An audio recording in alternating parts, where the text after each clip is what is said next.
Apakah ini sebuah kisah yang bisa dipercaya bahwa Indonesia, negara kepulauan yang kini menjadi importir bersih minyak, justru menjadi tempat negara-negara kaya minyak di Timur Tengah menitipkan cadangan minyak mentah mereka? Pada suatu fajar yang dingin, ketika Selat Hormuz bergejolak, seorang pakar perkapalan Eropa dengan pengalaman 22 tahun berkata dengan sinis, Indonesia, mustahil, negara yang bergantung pada impor minyak mentah apa yang bisa mereka kelola. Jika Hormuz ditutup sehari saja, pabrik-pabrik mereka akan berhenti. Ekspor terputus. Bukankah negara itu akan langsung lumpuh? Namun, tepat 1 minggu kemudian, pakar yang sama, yang tadinya begitu angkuh, harus menundukkan kepala di hadapan para eksekutif dari negara produsen minyak dan mendengar kalimat ini. Tolong, kami mohon, jagalah minyak kami. Kami percayakan pada Anda. Apa yang sebenarnya terjadi di Indonesia dalam kurun waktu 1 minggu itu, kebenaran yang mengejutkan akan segera terungkap. Sebelum memulai, mohon dukung kami dengan subscribe, like, dan berikan komentar Indonesia Hebat untuk menyemangati 20 juta barel. Itulah jumlah minyak mentah yang melewati Selat Hormuz setiap hari. Artinya, sekitar 20% dari konsumsi minyak dunia bergantung pada satu jalur perairan sempit selebar 54 km. Pada fajar ketika jalur air itu bergejolak, saya membentangkan 7 berkas negara di atas meja saya. Berkas negara-negara produsen minyak menunjukkan kekayaan di bawah tanah mereka. Berkas Amerika menunjukkan jaringan pipa dan minyak serpih mereka. Berkas negara-negara Asia lainnya menunjukkan sistem kadangan atau daya beli raksasa mereka. Satu berkas tersisa di tengah meja. Nama saya Martin van Dijk. Selama 22 tahun di Rotterdam, saya mengkhususkan diri dalam analisis risiko untuk asuransi pelayaran. Pada berkas yang tersisa di tengah meja itu, tanpa ragu saya langsung membubuhkan tanda silang merah. Berkas itu adalah Indonesia, pukul 04.27 pagi. Angin laut yang asin dan amis menyusup melalui celah jendela. Terminal di meja saya terus bergetar dengan interval yang sama selama 15 menit. Perusahaan pelayaran, 4 sindikat penjamin asuransi, 2 perusahaan reasuransi di London semuanya, di fajar yang sama, menghadap laut yang sama, melontarkan pertanyaan yang sama. Jika Hormuz bergejolak, negara mana yang akan runtuh pertama kali? Saya adalah orang yang memberikan jawaban atas pertanyaan itu. Seumur hidup, hanya pekerjaan inilah yang saya tekuni. Bagi saya, sebuah negara bukanlah bendera. Sebuah negara adalah panjangnya rute pelayaran, kurva premi asuransi, dan volume fasilitas penyimpanan. Pidato presiden manapun atau sejarah heroik apapun tidak pernah masuk dalam perhitungan saya, karena angka tidak pernah berbohong. Saya percaya, inilah penyakit sekaligus etika profesi saya. Sinyal pertama bahwa Hormuz akan bergejolak sebenarnya sudah datang 3 hari sebelumnya. 2 kapal tanker melaporkan gangguan sinyal misterius di pintu masuk selat, dan premi asuransi melonjak 2 kali lipat dalam 2 hari. Awalnya, saya pikir ini hanya keributan biasa. Selat Hormuz sudah sering mengalami gejolak kecil. Namun fajar itu, pembaruan informasi tidak resmi datang serentak dari Arab Saudi dan Uni Emirat Arab. Saya sadar, kali ini berbeda. Berkas Indonesia terasa jauh lebih tebal dibandingkan negara lain. Alasannya sederhana, terlalu banyak titik lemah. Halaman pertama, tingkat swasembada energi, nyaris 0%. Halaman kedua, volume impor minyak mentah, salah satu yang terbesar di Asia Tenggara. Halaman ketiga, 70% minyak mentah impor berasal dari Timur Tengah, dan sebagian besar melewati Hormuz. Halaman keempat, struktur industri otomotif, tekstil, baterai, pengolahan sumber daya, petrokimia. Di sini, sudut bibir saya sedikit terangkat. Deretan kata yang tampak seperti kekuatan itu, di mata saya, semuanya adalah kelemahan. Pabrik otomotif mengonsumsi listrik dalam jumlah besar, begitu pula tekstil, baterai, pengolahan sumber daya, dan petrokimia. Energinya sendiri adalah bahan bakunya. Kelima pilar industri yang dibanggakan Indonesia ini memiliki struktur yang sangat rentan terhadap guncangan energi. Minyak mentah yang menopang industri-industri itu hampir seluruhnya datang dari seberang lautan. Dan di tengah jalur laut itu, ada Selat Hormuz. Thomas, junior saya di meja sebelah, masuk membawa secangkir kopi. Dia memiringkan kepalanya melihat tanda silang merah di atas meja saya. Senior, apa Indonesia separah itu? Bukankah mereka klien premium di industri kita? Jarang ada klaim kecelakaan, laporannya juga selalu akurat. Saya melirik Thomas sekilas. Thomas, bukan parah, tapi terpapar. Kita harus menggunakan kata-kata dengan presisi. Bahaya dan keterpaparan itu berbeda. Wajah Thomas masih menunjukkan kebingungan. Saya mendorong bagian peta rute pelayaran dari Berkas Indonesia ke arahnya. Lihat ini, seluruh industri Indonesia terikat pada satu jalur sempit ini. Jika Hormuz bergejolak, pasokan minyak dari Saudi terhenti, kilang minyak Indonesia goyah.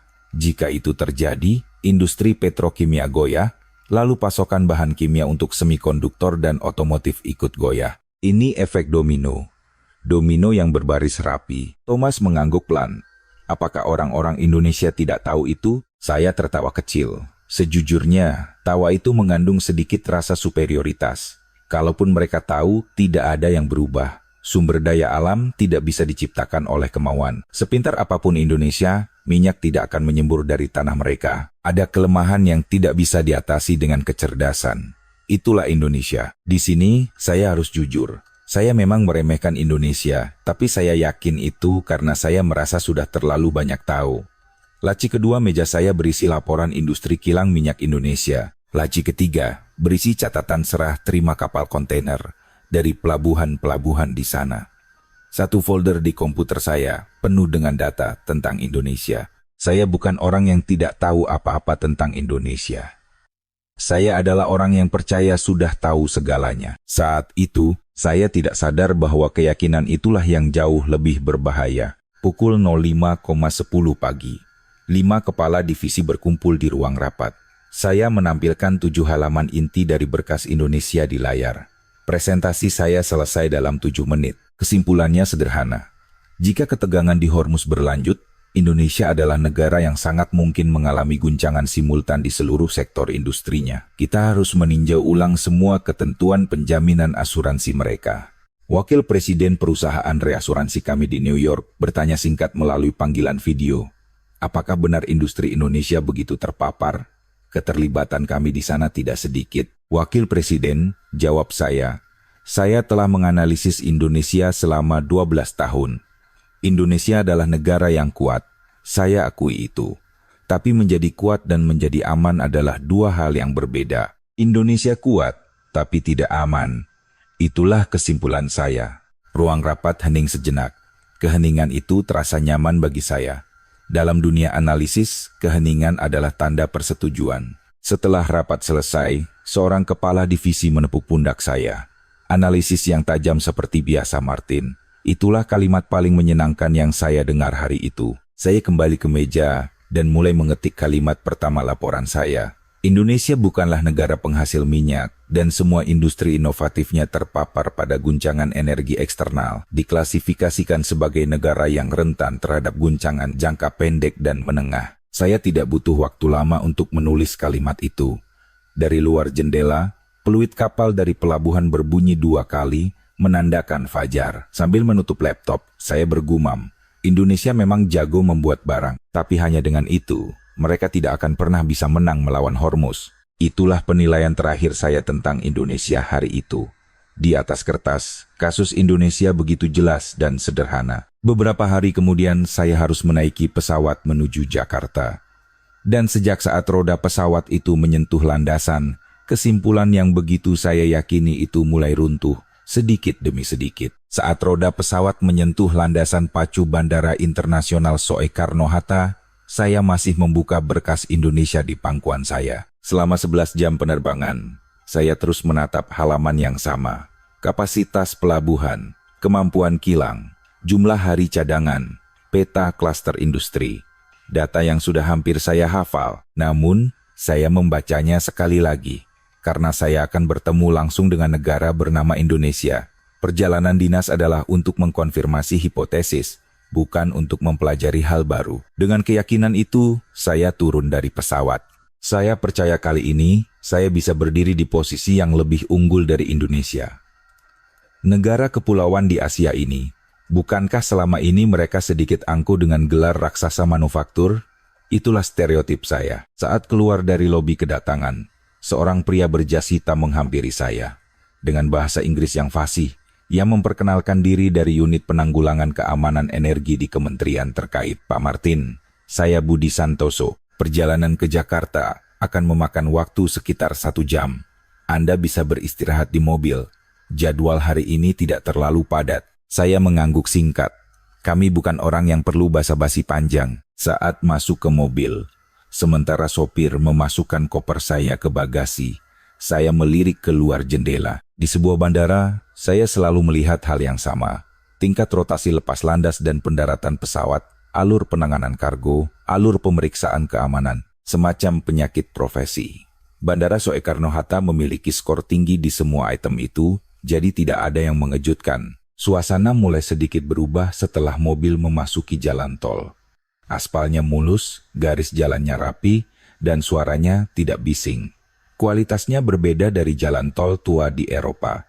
Rasanya seperti jalan yang baru. Sekitar 20 menit berlalu, saya melihat rambu-rambu gerbang tol di kejauhan dan secara naluriah sedikit waspada. Di Eropa, gerbang tol adalah ruang untuk berhenti. Mobil mengantre, pengemudi mengeluarkan kartu, petugas memberikan struk, palang penghalang terangkat, baru kemudian mobil bisa lewat. Paling cepat 20 detik, jika lama bisa lebih dari 1 menit. Ini tidak ada hubungannya langsung dengan Hormuz, tapi saya melihat semua gerbang dengan perspektif yang sama. Gerbang adalah tempat untuk berhenti, diperiksa, lalu melanjutkan perjalanan. Namun, mobil kami tidak melambat saat mendekati gerbang tol. Saya melihat punggung kepala sopir, kakinya tidak menginjak rem. Saya melirik Budi di sebelah saya. Dia juga tidak bergerak. Mobil terus melaju lurus ke arah gerbang tol. Hei, ini berbahaya. Apa kalian sudah gila? Kita bisa celaka. Saya hampir berteriak dari kursi belakang. Namun, kedua orang di depan seolah tidak peduli dengan kekhawatiran saya. Mobil melesat maju tanpa mengurangi kecepatan. Sebuah perangkat kecil di bagian atas kaca depan berkedip singkat sekali. Hanya itu, mobil tidak berhenti. Tidak ada struk, tidak ada petugas, tidak ada palang penghalang. Saya menoleh ke belakang. Mobil-mobil lain juga mengalir melewati jalur sempit itu tanpa berhenti. Seolah-olah ruang bernama gerbang tol itu tidak ada di sana. Apa ini? Tanya saya. Saya belum pernah melihat gerbang tol yang tidak perlu berhenti. Dengan ekspresi santai, Budi menjawab, ini namanya GTO, gerbang tol otomatis. Perangkat itu secara otomatis membayar tol. Jadi kendaraan bisa langsung lewat. Hampir semua gerbang tol sudah menggunakan sistem ini. Ini teknologi yang sudah cukup lama, jadi kami tidak terlalu memperhatikannya lagi. Kata lama itu justru lebih mengejutkan bagi saya.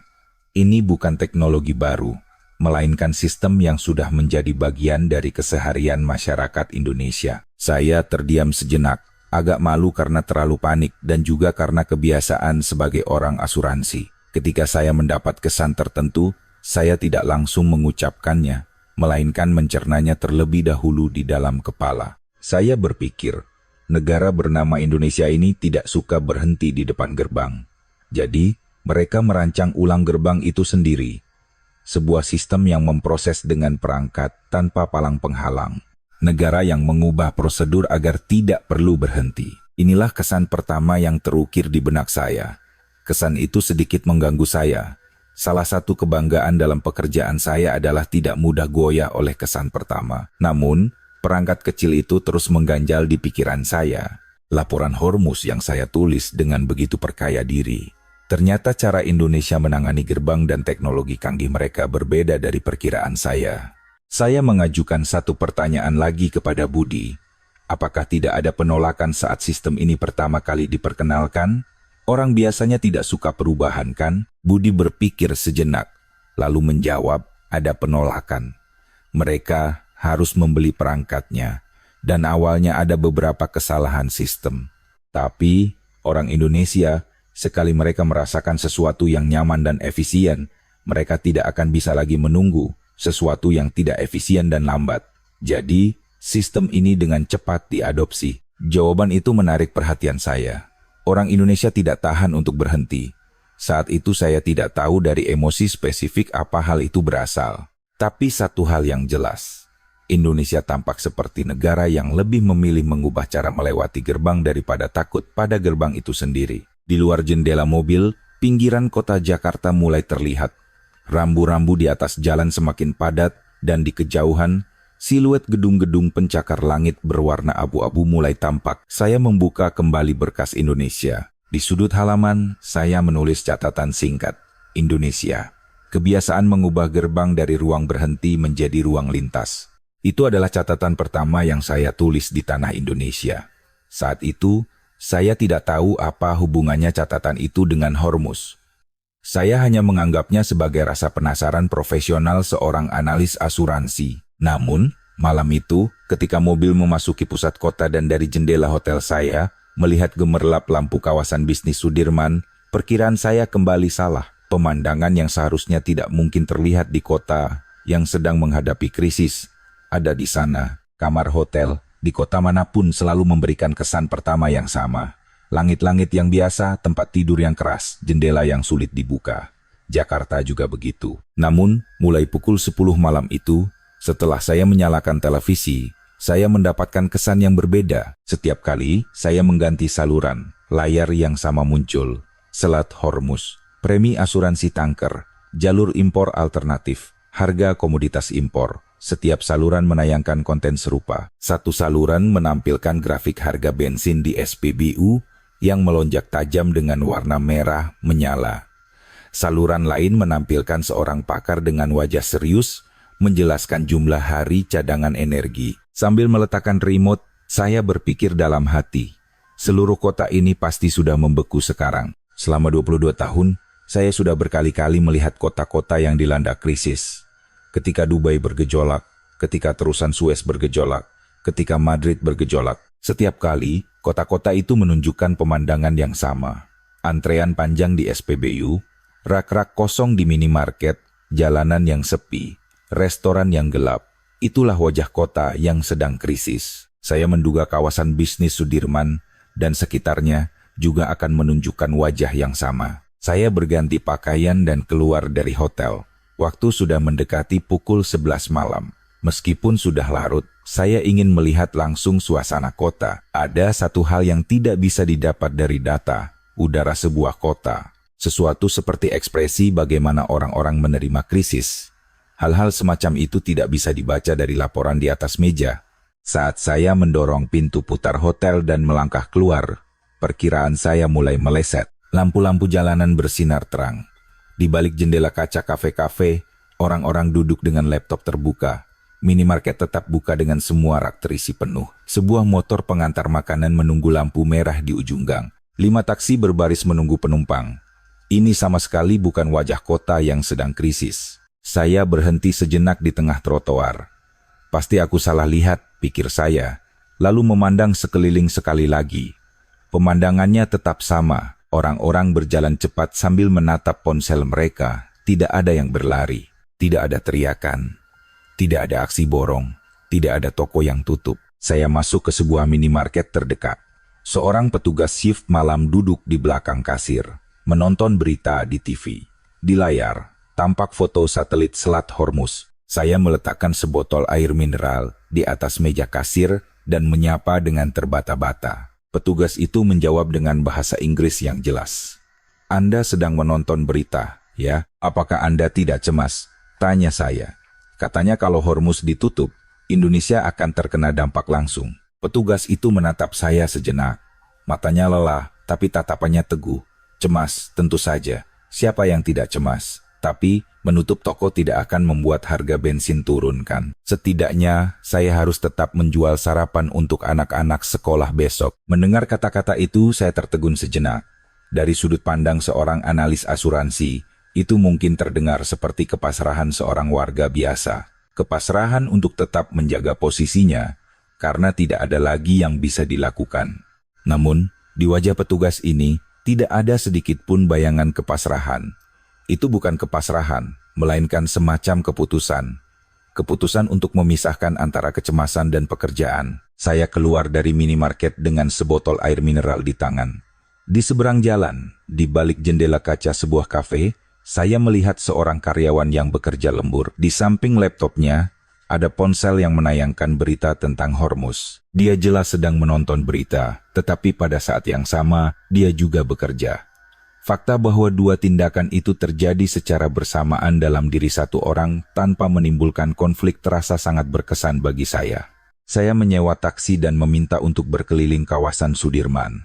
Sopir menyalakan radio, dan dari sana pun terdengar berita tentang Hormuz. Sopir itu sesekali memiringkan kepalanya ke arah radio, tetapi tidak pernah berhenti mengemudi. Saat berhenti di lampu merah, ia mengatakan sesuatu dalam bahasa Indonesia, dan Budi yang menemani saya menerjemahkannya. Kata Pak Sopir, situasi seperti ini bukan sekali dua kali terjadi. Dia sudah mengalaminya di tahun 90, 90, 90, 90, 2090. Setiap kali, semua orang bilang habislah kita, tapi ternyata tidak pernah habis. Bagi orang seperti dia, pekerjaannya hanyalah mengantar penumpang. Saya memandang keluar jendela. Gedung-gedung di Sudirman menyala dalam keheningan. Di jalanan, orang-orang sibuk dengan urusan mereka masing-masing. Kecemasan itu pasti ada. Mereka menonton berita, memeriksa daftar harga, dan melihat notifikasi di ponsel. Namun, kota ini tidak menutup diri. Saya berpikir sejenak, bagaimana menjelaskan perbedaan ini. Kota yang dilanda krisis biasanya mengalir ke salah satu dari dua arah, jatuh ke dalam kepanikan, atau tenggelam dalam keheningan apatis. Jakarta tidak termasuk keduanya. Orang-orangnya dengan jelas menyadari krisis, namun mereka tetap diam-diam menjaga posisinya masing-masing. Itu terlihat seperti sebuah sikap yang sudah lama mendarah daging, semacam karakter masyarakat Indonesia. Dalam perjalanan kembali ke hotel, saya menulis catatan kedua di berkas Indonesia. Kota-kota di Indonesia tidak buta terhadap krisis. Mereka tahu, namun tidak runtuh. Setelah menulis kalimat itu, saya berhenti sejenak. Selama 22 tahun, saya tidak pernah menulis catatan seperti ini tentang kota manapun. Ini adalah pertama kalinya saya mencatat sebuah sikap, bukan angka. Kembali ke kamar hotel, saya memandang keluar jendela. Lampu-lampu Sudirman, meski sudah hampir pukul 1 pagi, tidak meredup. Saya duduk di tepi tempat tidur dan berpikir, cadangan seperti apa yang dimiliki kota ini? Bukan cadangan seperti minyak atau makanan, melainkan sesuatu seperti sikap orang-orangnya. Kalimat petugas minimarket itu terus terngiang di kepala saya. Menutup toko tidak akan membuat harga bensin turun, kan? Awalnya, itu terdengar seperti kepasrahan rakyat kecil yang lelah dengan kondisi ekonomi yang sulit. Tapi semakin saya merenungkannya, semakin itu terdengar seperti sebuah kata-kata penuh keputusan. Saya membuka kembali berkas Indonesia. Di antara halaman-halaman tebal data itu, tidak ada satupun kata-kata dari orang seperti petugas minimarket itu. Kapasitas pelabuhan, jumlah hari cadangan, kemampuan kilang, semuanya tertulis. Tapi sikap sebuah kota yang tetap beroperasi dalam diam tanpa goyah, tidak tercatat dalam angka dimanapun. Malam itu, untuk pertama kalinya, saya menyadari kekosongan itu. Dengan pertanyaan itu di benak saya pun tertidur. Keesokan paginya, Budi sudah menunggu saya di lobi hotel. Sambil membukakan pintu mobil, ia berkata singkat, "Hari ini kita akan pergi agak jauh. Lebih baik Anda melihatnya langsung daripada saya jelaskan dengan kata-kata. Pertama-tama, kita akan turun ke bawah tanah." Bawah tanah, kata itu terasa aneh di telinga saya pagi itu. Apa yang bisa ditunjukkan oleh negara yang bukan penghasil minyak di bawah tanah? Saat itu, saya sama sekali tidak punya gambaran. Namun satu firasat samar muncul. Firasat bahwa pemandangan di jalanan Sudirman semalam dan bawah tanah pagi ini berasal dari akar yang sama. Mobil meninggalkan Jakarta. Kami melaju ke arah selatan untuk waktu yang cukup lama.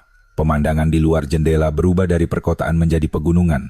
Lalu dari pegunungan kembali ke udara yang berbau garam laut. Di dalam mobil, saya membuka kembali dokumen tentang fasilitas cadangan minyak Indonesia. Tertulis bahwa Indonesia mengoperasikan 9 fasilitas penyimpanan nasional. Sejujurnya, melihat angka itu, saya sedikit tertawa sinis. Fasilitas cadangan biasanya berupa tangki-tangki silinder raksasa yang berjejer di sebuah lahan luas. Pemandangan serupa bisa dilihat di pelabuhan manapun di Eropa. Saya sama sekali tidak menyangka akan ada sesuatu yang baru dari sana. Kami tiba di kaki sebuah bukit di tepi laut. Saya sempat bingung sejenak. Mengapa kita masuk ke area perbukitan untuk melihat fasilitas cadangan? Yang terlihat dari jendela mobil hanyalah bukit yang landai. Tidak ada tangki, tidak ada cerobong asap. Fasilitas yang seharusnya berjejer di lahan itu tidak terlihat sama sekali. Saat kami turun dari mobil, Seorang pria menghampiri kami sambil membawa helm. Ia memperkenalkan diri sebagai kepala tim operasional dan manajemen fasilitas cadangan minyak nasional dari perusahaan minyak negara, namanya Agus Setiawan. "Selamat datang, Pak Martin. Silakan pakai helmnya. Hari ini kita harus turun cukup dalam. Tangkinya tidak ada, semuanya ada di bawah tanah." Kata bawah tanah itu muncul lagi. Sambil menerima helm, saya tertegun. 2 pintu baja raksasa tertanam di lereng bukit. Saat pintu baja itu perlahan terbuka, saya mundur selangkah. Udara dingin menyembur keluar. Ternyata ada sebuah rongga di dalam bukit itu. Saya mengikuti Agus masuk. Lorongnya panjang. Dinding beton mengapit di kedua sisi, dan lampu neon berjejer di langit-langit. Gema langkah kaki kami memantul di dinding, terdengar panjang dan dalam. Gema itu membuat lorong terasa semakin dalam. Meskipun kami sudah berjalan cukup jauh, kami belum juga sampai di fasilitas utama. Saat itulah saya pertama kali merasakan bahwa skala ruang ini jauh lebih besar dari yang tertulis di dokumen. Sambil berjalan, Agus menjelaskan singkat, ini adalah fasilitas dengan sistem rongga batuan bawah tanah. Kami menggali batuan keras di dalam bukit dan menyimpan minyak mentah di dalam rongga tersebut. Jauh lebih aman daripada tangki, tahan terhadap serangan bom, dan risiko kebocorannya juga kecil. Indonesia sudah memulai sistem penyimpanan seperti ini sejak lama sekali. Sambil berjalan di lorong, saya menyentuh dinding dengan tangan saya. Dingin. Saya bisa merasakan ada batuan asli di balik beton itu. Fakta bahwa Indonesia menggali ruang sebesar ini di dalam bukit bisa saya pahami dengan logika. Namun entah kenapa, dada saya terasa berat. Niat seperti apa yang mendorong negara yang bukan penghasil minyak untuk membangun ruang sebesar ini di bawah tanah? Saya mulai mencoba mengukur bobot niat itu. Di ujung lorong, sebuah ruang raksasa muncul. Langit-langitnya sangat tinggi. Pipa-pipa menjulur ke segala arah. Peralatan pemantauan memenuhi salah satu dinding. Dan 2 orang petugas sedang memeriksa angka-angka di clipboard mereka. Saya berdiri di tengah ruangan itu dan perlahan berputar. Berapa banyak yang bisa masuk ke dalam satu ruang ini? Agus menjawab, satu gua ini bisa menampung beberapa juta barel. Di sini ada beberapa gua seperti ini yang terhubung. Jika digabungkan dengan 9 lokasi nasional lainnya, Indonesia adalah salah satu negara dengan cadangan strategis terbesar di dunia. Cukup untuk membuat masyarakat Indonesia bertahan selama periode tertentu dalam keadaan darurat. Mendengar kata-kata itu, saya terdiam sejenak. Selama 22 tahun, saya sudah sering melihat fasilitas cadangan. Saya pernah mengunjungi fasilitas cadangan strategis Amerika. Saya juga pernah melihat fasilitas cadangan di negara-negara Asia lainnya. Tapi ruang di Indonesia ini berbeda.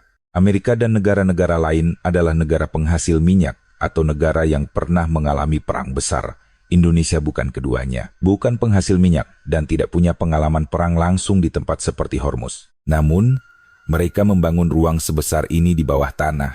Saya bertanya pada Agus, sejak kapan ini dimulai?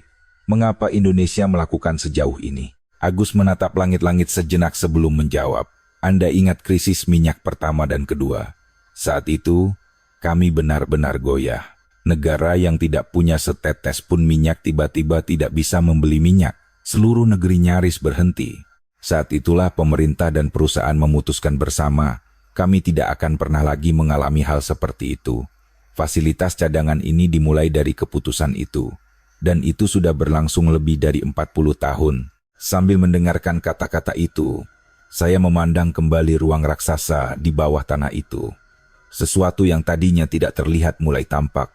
Ruang ini bukan sekadar gudang penyimpanan. Ini adalah wujud dari sebuah ingatan. Ingatan untuk tidak melupakan guncangan yang pernah diterima, yang membuat mereka terus menggali ke dalam bukit selama 40 tahun. Ingatan yang membeku menjadi ruang dari beton, baja dan batuan. Saya teringat kalimat yang saya tulis di laporan Hormuz. Indonesia bukanlah negara penghasil minyak, dan semua industri inovatifnya terpapar pada guncangan energi eksternal. Kalimat itu tidak salah. Indonesia memang bukan negara penghasil minyak, tapi kalimat itu hanya melihat separuh dari Indonesia. Indonesia lemah bukan karena bukan negara penghasil minyak, justru karena bukan negara penghasil minyak. Mereka menjadi negara yang menggali ruang sebesar ini di bawah tanah. Saya tidak bisa menyembunyikan keterkejutan saya.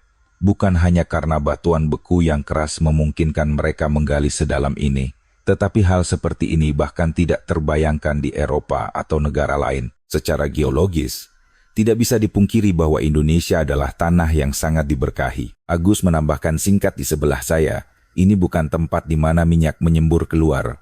Ini adalah tempat yang menopang negara agar tidak langsung lumpuh ketika minyak berhenti mengalir. Kami menyebutnya begitu. Lautan lain yang ada di bawah tanah, lautan di bawah tanah. Mendengar ungkapan itu, napas saya sejenak tertahan. Orang-orang di negara penghasil minyak hidup sambil melihat minyak menyembur dari bawah tanah mereka. Orang-orang Indonesia menggali ke dalam gunung dan menuangkan minyak ke dalamnya. Ceritanya sudah berbeda sejak awal. Minyak yang menyembur dan minyak yang dituangkan. Fakta bahwa kedua negara ini, di hadapan cairan hitam yang sama, hidup dengan arah yang berlawanan, terasa sangat berat bagi saya. Saya berjalan menyusuri lorong dan kembali naik ke permukaan. Suara pintu baja yang menutup terdengar berat di belakang saya. Sambil melepas helm, saya menatap langit sejenak. Langit sore Indonesia yang cerah dan biasa. Setelah tahu bahwa di suatu tempat di bawah kaki saya ada ruang raksasa, tanah yang sama terlihat berbeda. Udaranya juga sangat segar. Tidak diragukan lagi ini adalah lingkungan alam yang luar biasa. Dalam perjalanan kembali ke mobil, Agus menambahkan satu kalimat lagi. Pak Martin, di jadwal berikutnya, Anda akan bertemu satu orang lagi. Perwakilan dari negara produsen minyak di Timur Tengah. Beliau datang karena tertarik dengan fasilitas cadangan kami. Mendengar kata-kata itu, saya berhenti. Mengapa orang dari negara penghasil minyak datang untuk melihat fasilitas cadangan Indonesia? Biasanya sebaliknya, negara yang tidak punya sumber daya yang mengunjungi negara yang punya sumber daya. Itulah pola yang saya pelajari seumur hidup sebagai seorang analis. Saat pertanyaan itu muncul di benak saya, laporan Hormuz saya kembali runtuh satu bagian lagi. Ruang rapat itu berada di lantai 3 gedung utama fasilitas cadangan. Dari jendela, terlihat kaki bukit yang baru saja kami masuki. Saya duduk di salah satu sisi meja rapat, membuka dokumen, ketika seorang pria masuk ke kursi di seberang saya. Kemeja putih, setelan abu-abu tua, dan sebuah jam tangan tebal di pergelangan tangannya. Ia memperkenalkan diri sebagai Fahad Al-Mansur, Direktur Divisi Penyimpanan Internasional dari Perusahaan Minyak Nasional sebuah negara teluk. Sejujurnya, saya merasa sedikit tidak nyaman di tempat itu. Gambaran seorang eksekutif dari negara penghasil minyak duduk di ruang rapat fasilitas cadangan milik negara yang bukan penghasil minyak. Entah kenapa tidak bisa saya proses di dalam kepala. Setelah bertukar kartu nama dan basa-basi formal, saya bertanya langsung, Pak Fahad, sejujurnya ada satu hal yang tidak saya mengerti. Mengapa negara yang memiliki minyak mau menitipkan minyaknya kepada negara yang tidak memiliki minyak? Bukankah seharusnya sebaliknya? Fahad tidak tertawa. Ketika saya bertemu orang yang tidak tertawa basa-basi, saya memutuskan untuk mendengarkan perkataannya sampai akhir. Meskipun ekspresinya lugas, setidaknya saya merasa dia tidak akan berbohong atau berbicara sia-sia. Fahad perlahan membuka mulut.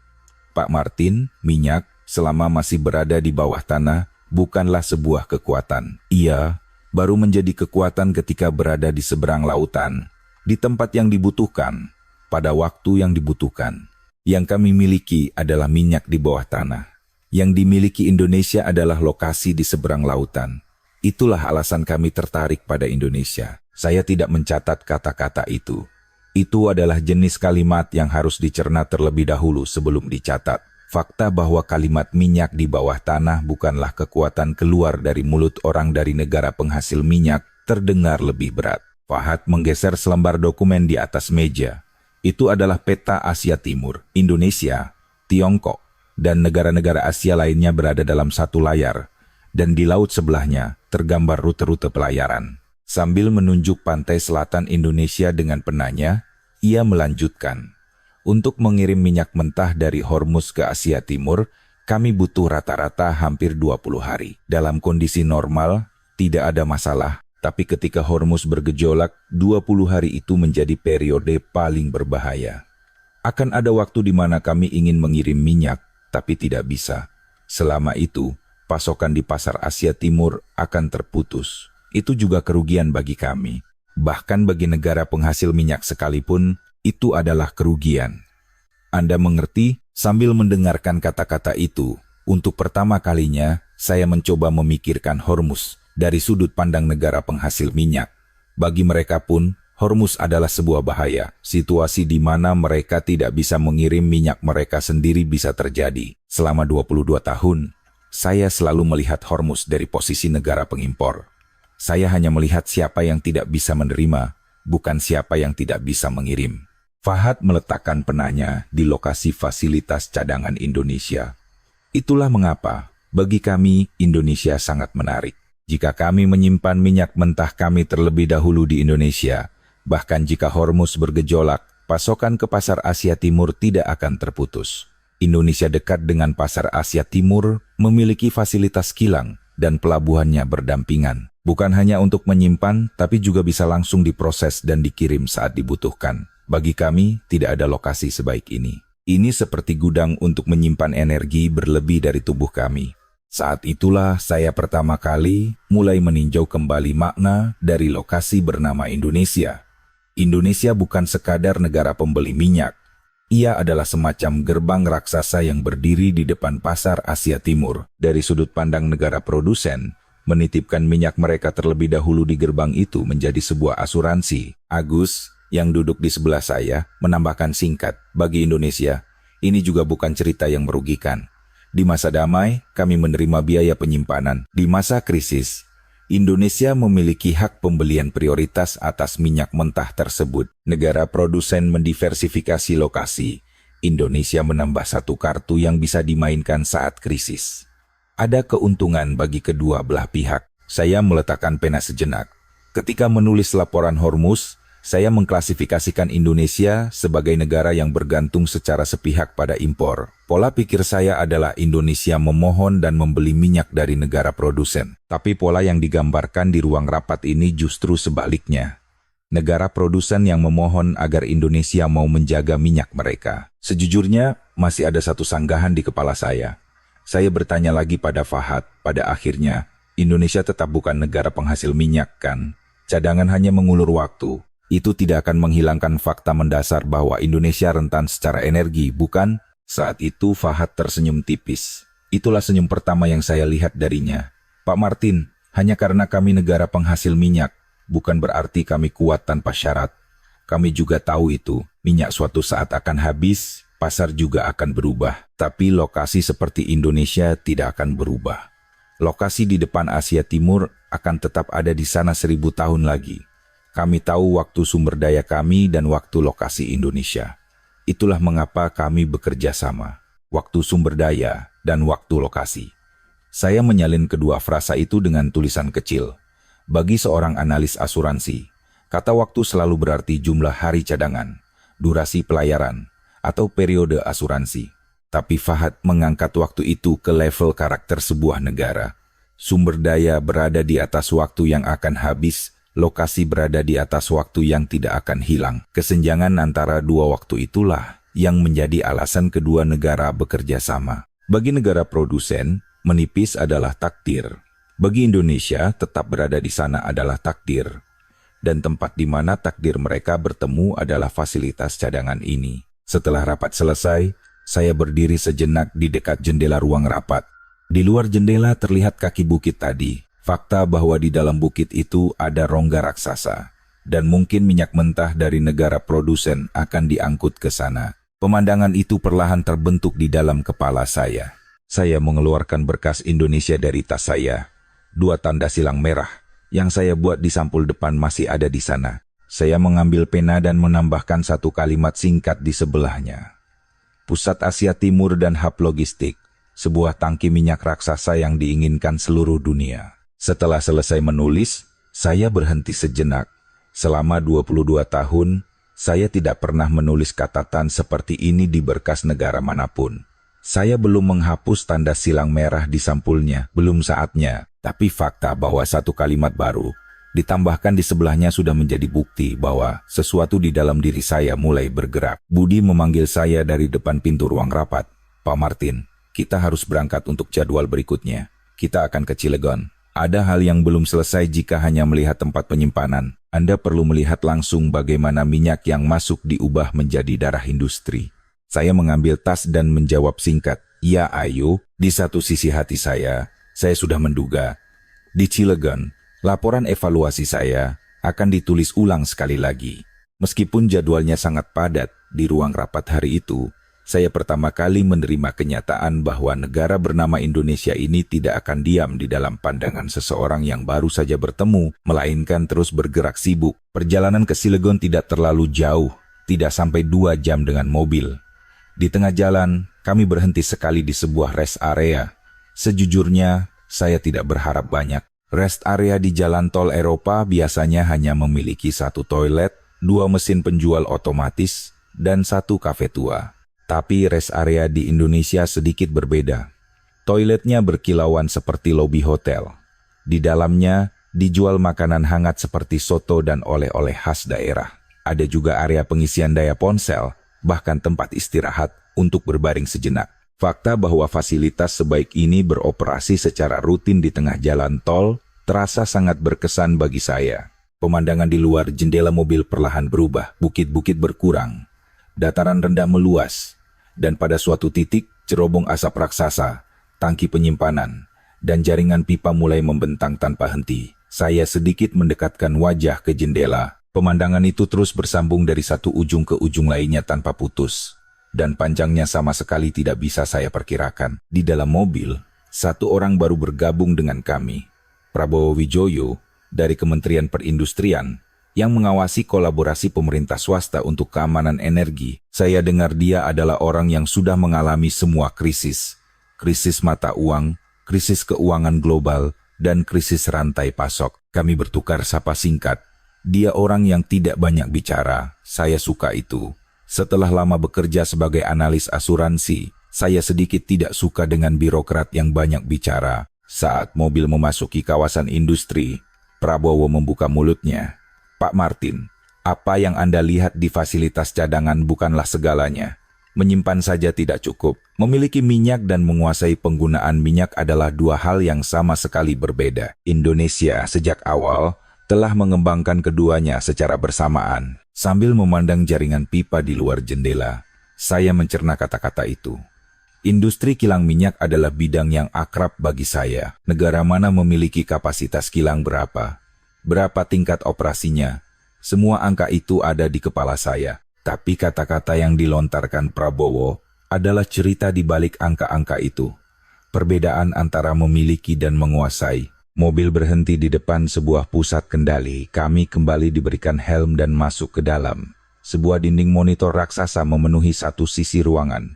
Jaringan pipa di seluruh kawasan industri digambarkan dalam bentuk grafis, dan alirannya ditunjukkan dengan warna. Seorang operator menunjuk salah satu sudut layar sambil memberikan laporan singkat kepada Prabowo. Sambil mendengarkan laporan, Prabowo menoleh ke arah saya. Minyak mentah yang masuk ke sini tidak berakhir, hanya menjadi 1 jenis produk. Pertama, ia dipecah menjadi bahan bakar seperti bensin, solar, dan aftur. Tahap berikutnya, ia menjadi bahan baku untuk industri petrokimia. Dari sana, ia bercabang lagi, bahan baku plastik, bahan baku serat sintetis, bahan kimia untuk proses elektronik, hingga bahan untuk membran pemisah baterai. 1 tetes minyak yang masuk akan diperas hingga tetes terakhir. Saya menatap layar itu sejenak. Garis hitam yang masuk dari satu sisi semakin ke dalam semakin bercabang. Cabang itu bercabang lagi dan cabang itu bercabang lagi. Jika ditelusuri sampai akhir, sebuah garis yang sangat tipis keluar dari kawasan industri. Di ujung garis tipis itulah seluruh industri Indonesia bergantung. Saat itulah saya pertama kali menyadari satu ciri khas struktur industri bernama Indonesia. Indonesia adalah negara yang menggunakan minyak mentah yang diimpornya sampai tetes terakhir, bukan cara yang hanya memproses satu tahap lalu menjualnya ke negara lain. Ini adalah cara yang menggunakan segalanya sampai batas maksimal. Bukan karena itu mahal, tapi karena sayang jika minyak mentah yang diimpor itu terbuang sia-sia. Prabowo melanjutkan di sebelah saya. Kami tidak punya waktu untuk meratapi apa yang tidak kami miliki. Karena tidak punya, kami harus mengimpor. Karena mengimpor, harganya mahal. Karena mahal, kami harus menggunakannya sampai habis. 1 tetes pun tidak boleh terbuang. Itulah mengapa kami tidak berhenti di kilang minyak. Kami melanjutkannya ke petrokimia, dan dari sana melangkah maju 1 tahap demi 1 tahap. Yang terbentuk setelah lebih dari 40 tahun terakumulasi adalah kawasan industri ini. Saya melirik wajah Prabowo. Nadanya bukan nada sombong, itu adalah nada yang menyampaikan fakta. Terkadang, kata-kata dari orang yang tidak sombong terdengar lebih berat. Dan kata-kata Prabowo hari itu persis seperti itu. Saya bertanya lagi, apakah ini struktur yang dibangun sebagai satu kesatuan oleh negara? Ataukah ini terjadi secara kebetulan? Prabowo berpikir sejenak, lalu menjawab, keduanya. Awalnya dimulai dari fasilitas kilang. Saat itu, itulah tujuannya. Jika hanya melakukan penyulingan, akan ada produk sampingan yang tersisa. Karena sayang untuk membuang produk sampingan itu, kami memulai industri petrokimia. Setelah memulai petrokimia, di sebelahnya muncul industri plastik, dan di sebelahnya muncul lagi yang lain. Begitulah, ia tumbuh satu tahap demi satu tahap ke samping. Tidak ada yang menggambar semuanya dari atas. Saat kami terus menambahkan di sampingnya lagi. Ia menjadi sebesar ini. Sambil mendengarkan jawaban itu, saya memandang kembali seluruh kawasan industri. Awalnya, itu terlihat seperti kawasan industri raksasa. Tapi setelah mendengar penjelasan Prabowo, ini bukan lagi sekadar kawasan, melainkan terlihat seperti sebuah ekosistem. Setiap pabrik tidak berdiri sendiri. Produk sampingan dari satu pabrik menjadi bahan baku untuk pabrik berikutnya. Akhir dari satu pabrik adalah awal dari pabrik berikutnya. Saya teringat kalimat lain yang saya tulis di laporan Hormuz. Kelima pilar industri inovatif Indonesia semuanya terpapar pada guncangan energi eksternal. Saat menulis kalimat itu, saya sedikit tertawa. Diagnosis bahwa kelimanya akan goyah secara bersamaan terasa begitu rapi dan saya menyukainya. Tapi ketika saya melihat kelima pilar itu secara langsung di dalam kawasan industri, mereka justru memiliki struktur yang saling menopang agar tidak goyah. Jika satu goyah, yang di sebelahnya akan menopang. Saat itulah saya pertama kali menyadari bahwa industri negara bernama Indonesia ini bukan memiliki banyak kelemahan, melainkan justru karena banyak kelemahan, mereka saling terhubung dalam sebuah struktur. Metafora saya kepada Thomas, ini efek domino. Ternyata salah. Industri Indonesia bukan domino. Mereka lebih mirip barisan orang yang saling berpegangan tangan. Saya berdiri di depan jendela pusat kendali. Di seberang kawasan industri, terlihat sebuah pelabuhan. Sebuah kapal kontainer sedang perlahan masuk. Prabowo berkata di sebelah saya, kapal itu akan memuat produk-produk petrokimia yang dibuat di kawasan industri kita. Masuk sebagai minyak mentah, keluar dalam bentuk yang berbeda. Itulah yang dilakukan Indonesia. Memproses cairan hitam yang masuk sampai akhir, lalu mengirimnya keluar dalam wujud yang lain. Kami menyebutnya darah industri. Darah industri. Mendengar ungkapan itu, saya sejenak mengatur napas. Indonesia bukan negara yang mengonsumsi minyak, melainkan negara yang menerjemahkan minyak ke dalam bahasa industri. Itulah karakter yang telah terakumulasi selama lebih dari 40 tahun. Saya membuka kembali berkas Indonesia. Di sebelah kalimat pertama laporan saya menambahkan satu kalimat lagi. Indonesia bukan terpapar, melainkan negara yang memproses sampai akhir. Tangan yang meletakkan pena terasa sedikit lebih lambat. Sore itu, Prabowo mengajak saya ke sebuah warung makan di dekat kawasan industri. Para pekerja dengan sepatu bot dan seragam kerja duduk mengelilingi meja besar.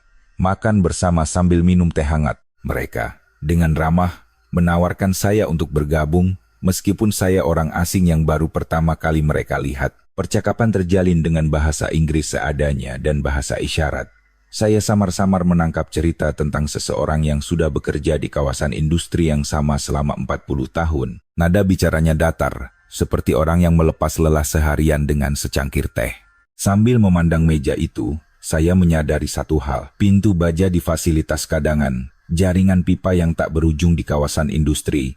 Pada akhirnya, semua itu berputar di atas tangan dan pundak orang-orang ini selama 40 tahun. Di balik kata teknologi Indonesia, ada ketekunan dan rasa tanggung jawab dari orang-orang yang setiap malam merenungkan hari mereka di depan sepiring nasi, dan keesokan harinya kembali mengenakan seragam kerja. Prabowo berkata singkat di sebelah saya.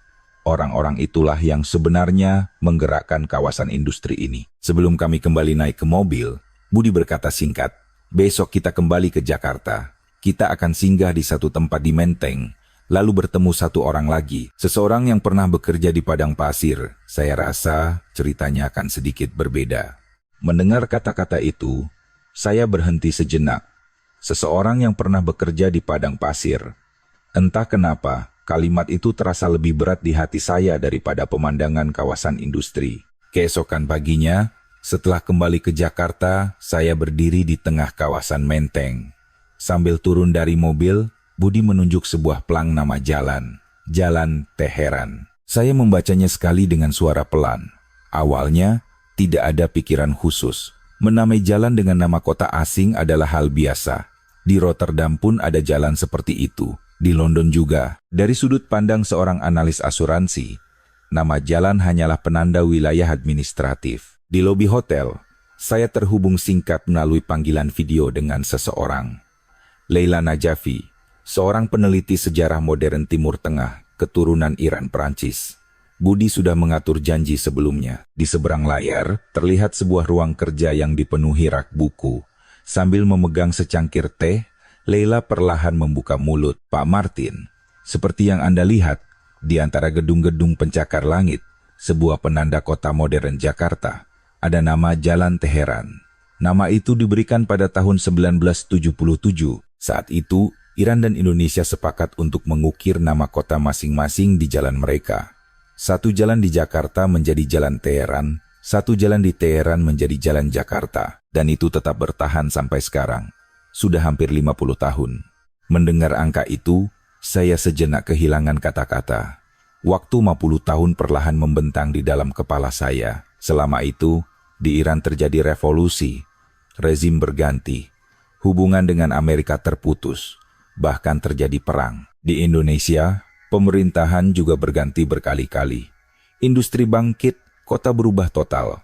Namun, nama jalan itu tidak berubah. Dr. Leila, sejujurnya ada satu hal yang tidak saya mengerti.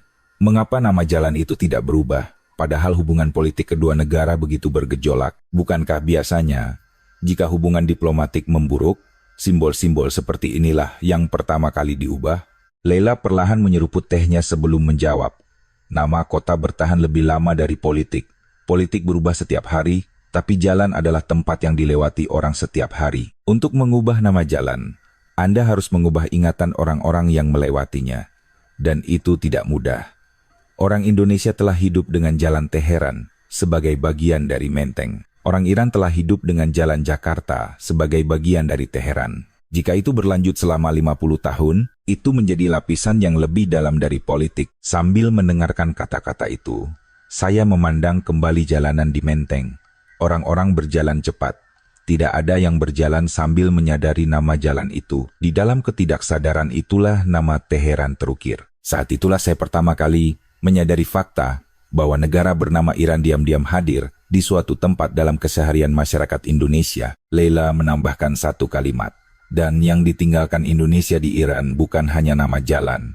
Pada tahun 1970-an, banyak orang Indonesia datang ke lokasi-lokasi konstruksi di Timur Tengah, Arab Saudi, Kuwait, dan juga Iran. Beberapa fasilitas yang mereka bangun masih digunakan sampai sekarang.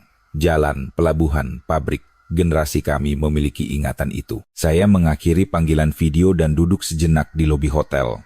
Item bernama nama jalan adalah jenis informasi yang tidak tertulis dimanapun dalam dokumen saya.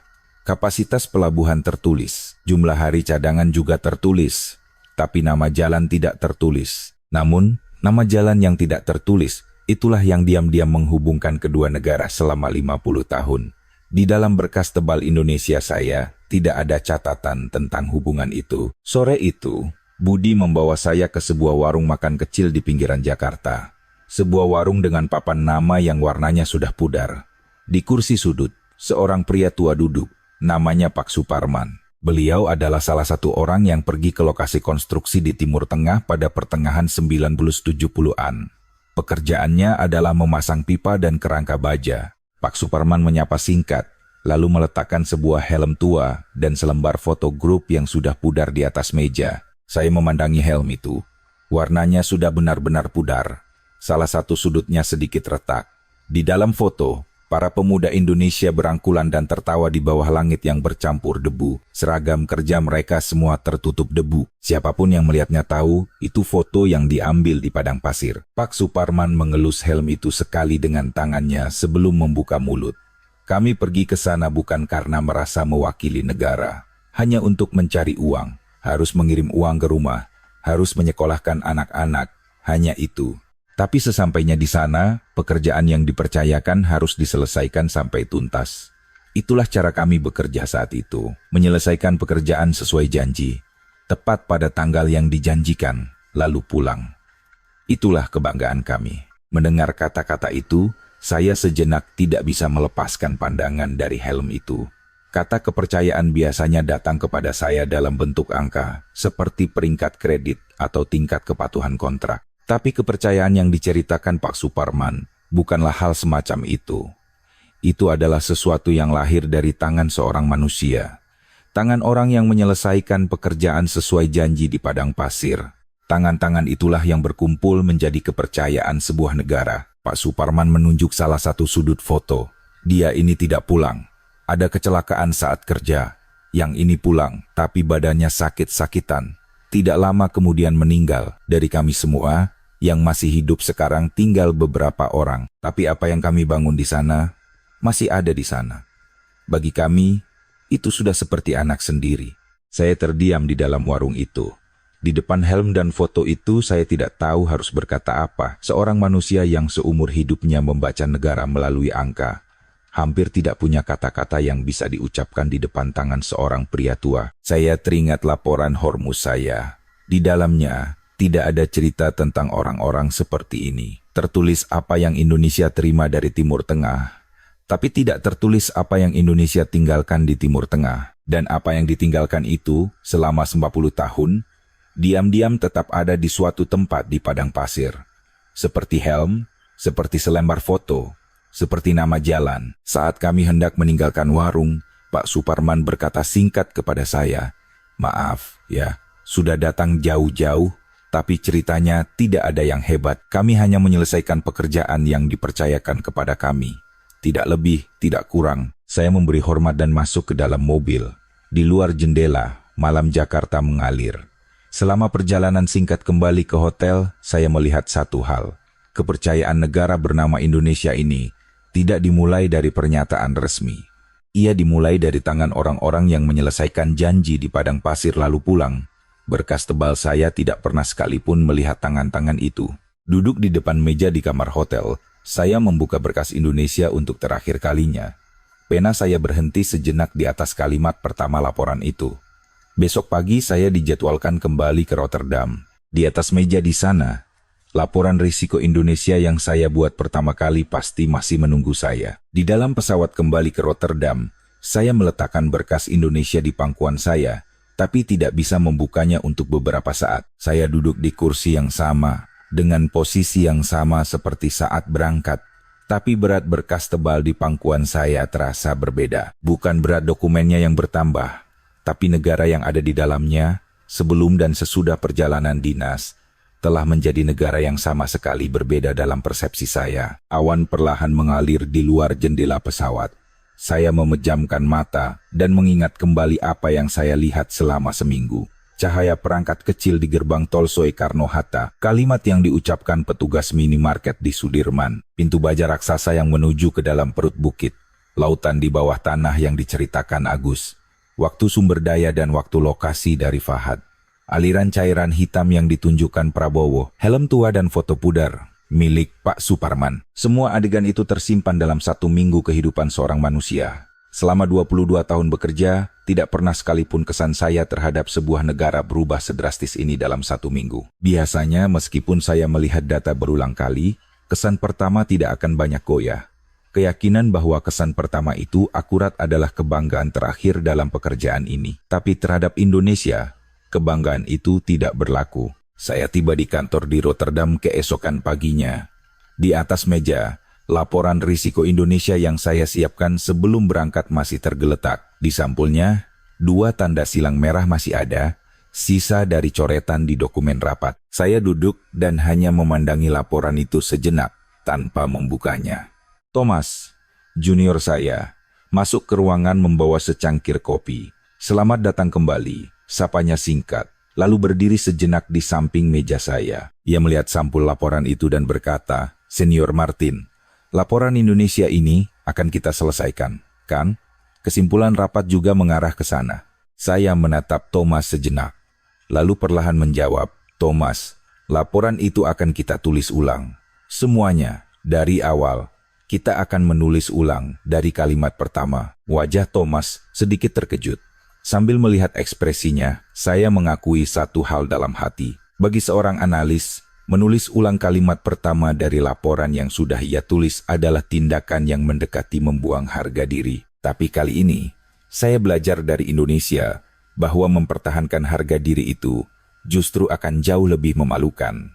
Saya membuka laporan itu. Halaman pertama, kalimat pertama masih ada di sana. Pikiran saya saat itu, yang meremehkan dan memandang rendah Indonesia, kembali muncul. Indonesia bukanlah negara penghasil minyak, dan semua industri inovatifnya terpapar pada guncangan energi eksternal. Diklasifikasikan sebagai negara yang rentan terhadap guncangan jangka pendek dan menengah. Saya teringat fajar ketika saya menulis kalimat itu dalam 4 menit. Rasa malu dan penyesalan datang bersamaan. Saya menatap kalimat itu sejenak. Diri saya yang sombong karena berhasil menyimpulkan dalam 4 menit dan merasa itu akurat, ada di sana. Bagaimana negara bernama Indonesia ini terbentuk, bagaimana mereka merangkul kelemahan mereka, bagaimana negara yang bukan penghasil minyak bisa mendapatkan kepercayaan dari negara penghasil minyak. Saya mengklasifikasikan mereka tanpa melihat satu pun dari semua itu. Saya malu. Saya mengambil pena dan menarik garis horizontal tebal di atas kalimat pertama itu. Bukan untuk menghapusnya, melainkan sebagai tanda pengakuan atas kesalahan saya. Di ruang kosong di bawahnya, saya perlahan mulai menulis kalimat baru. Indonesia bukan negara penghasil minyak. Mudah untuk menilainya lemah karena itu. Tapi Indonesia sudah lama mengetahui kelemahan itu.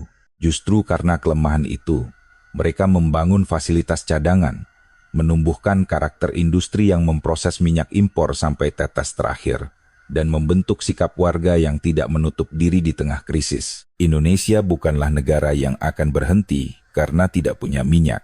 Ini adalah negara yang telah belajar cara untuk tidak berhenti dengan menanggung kenyataan bahwa mereka bergantung pada impor. Saya selesai menulis kalimat itu dan meletakkan pena di atas meja.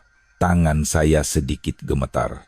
Ini adalah pertama kalinya dalam karir saya menulis kalimat seperti ini tentang sebuah negara dalam laporan saya. Dalam laporan risiko biasa, tidak ada ruang untuk kata-kata seperti menanggung atau belajar. Kata-kata seperti itu tidak ada dalam kosakata profesi kami. Tapi untuk menggambarkan negara bernama Indonesia secara akurat, saya harus melangkah satu langkah keluar dari bahasa profesi saya. Langkah itu adalah hal tersulit yang saya lakukan dalam seminggu ini. Itu juga seperti selembar harga diri yang terkoyak dan jatuh. Thomas, yang di sebelah saya, membaca kalimat itu sekali lalu berkata singkat, "Senior, bagaimana dengan ketentuan penjaminan asuransinya?" Saya berpikir sejenak, lalu menjawab, "Peringkat Indonesia kita naikkan. Tingkat keterpaparannya tidak berubah, tapi ketahanannya tidak bisa dibandingkan dengan negara lain. Mereka punya fasilitas cadangan, karakter industri pengolahan, dan pengalaman lebih dari 40 tahun merangkul kelemahan dan mengubahnya menjadi sistem. Meskipun terkena guncangan, Indonesia akan pulih dengan cepat." Thomas menatap saya sejenak. Sambil melihat ekspresinya, saya mengakui dalam hati kepada Indonesia. Negara ini memiliki kualitas yang berbeda dari negara manapun yang pernah saya klasifikasikan seumur hidup. Setelah Thomas kembali ke mejanya dengan cangkir kopinya, saya memandang keluar jendela kantor sekali. Sebuah kapal kontainer sedang perlahan memasuki pelabuhan Rotterdam. Mungkin dari Surabaya, mungkin dari Belawan. Kemungkinan besar, sesuatu yang telah diproses sampai akhir di Indonesia dimuat di kapal itu. Saat kemungkinan itu terlintas di benak saya, negara bernama Indonesia tiba-tiba bukan lagi objek analisis yang jauh, melainkan terasa seperti negara yang sudah menyusup di antara kopi pagi saya dan udara pelabuhan. Saya malu. Seorang manusia yang seumur hidupnya bangga sebagai seorang analis, bahkan tidak melihat fakta bahwa negara itu sudah masuk ke dalam kesehariannya. Saya membuka laci meja. Ada sesuatu yang saya simpan terpisah di dalam tas perjalanan dinas. Selembar memo kecil yang tidak bisa saya selipkan di berkas Indonesia. Kalimat yang saya catat malam itu di warung ketika Pak Suparman menunjukkan helmnya. Pekerjaan yang dipercayakan harus diselesaikan sampai tuntas.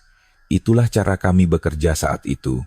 Saya menyelipkan memo itu dengan lembut di dalam berkas Indonesia. Itu adalah kalimat yang tidak bisa saya kutip dimanapun dalam laporan. Kalimat yang tidak punya tempat dalam laporan profesi kami. Namun, saya merasa kalimat itu harus tetap ada di suatu tempat di dalam berkas Indonesia. Saya memutuskan untuk menerima bahwa kalimat terakhir untuk melihat Indonesia secara akurat pada akhirnya tidak tertulis di laporan, melainkan di selembar memo itu. Indonesia adalah negara seperti itu. Negara yang tidak membanggakan dirinya dalam laporan. Negara yang hanya menyelesaikan pekerjaan yang dipercayakan, dan waktu penyelesaian itu terakumulasi selama 40 tahun menjadi karakter sebuah bangsa. Saya menutup laporan itu dan memasukkannya kembali ke rak paling depan di lemari kabinet, tempat yang sama seperti sebelum perjalanan dinas. Namun, hanya saya yang tahu bahwa Indonesia yang ada di dalamnya bukanlah Indonesia yang sama. Sambil menutup pintu kabinet, saya bergumam pelan, Indonesia bukanlah tempat yang kosong. Ia adalah negara yang telah mengisi dirinya. Negara yang tahu cara mengubah krisis menjadi peluang. Negara yang tidak melupakan semua guncangan masa lalu dan tidak lalai mempersiapkan diri untuk masa depan. Negara yang merangkul kelemahannya, bertahan selama 40 tahun, dan mengubahnya menjadi sebuah karakter. Video yang kami siapkan hari ini sampai di sini. Konten kali ini adalah sebuah skenario yang direkonstruksi dari sudut pandang seorang analis asing berdasarkan situasi internasional seputar Selat Hormuz. Satu hal yang perlu kita renungkan adalah fakta bahwa posisi Indonesia saat ini sebagai negara dengan potensi besar dan salah satu pemimpin di kawasan tidak tercipta secara kebetulan. Tangan generasi orang tua kita yang berkeringat di padang pasir dengan helm di kepala, kebanggaan di lapangan industri untuk tidak menyia-nyiakan setetes pun minyak, sikap warga yang tetap menjaga posisinya di tengah krisis. Semua itu terakumulasi menjadi Indonesia hari ini. Kita bukan sekadar negara yang kekurangan sumber daya. Kita adalah negara yang merangkul kekurangan itu, bertahan selama 40 tahun, dan mengubahnya menjadi sebuah karakter. Indonesia tidak berhenti di tengah krisis bukan karena kebetulan. Agar cerita hari ini bisa menjangkau lebih banyak orang, mohon subscribe dan like. Apa kekuatan sejati Indonesia menurut Anda? Silakan bagikan di kolom komentar. Sampai jumpa di video bermanfaat berikutnya. Terima kasih telah menonton sampai akhir.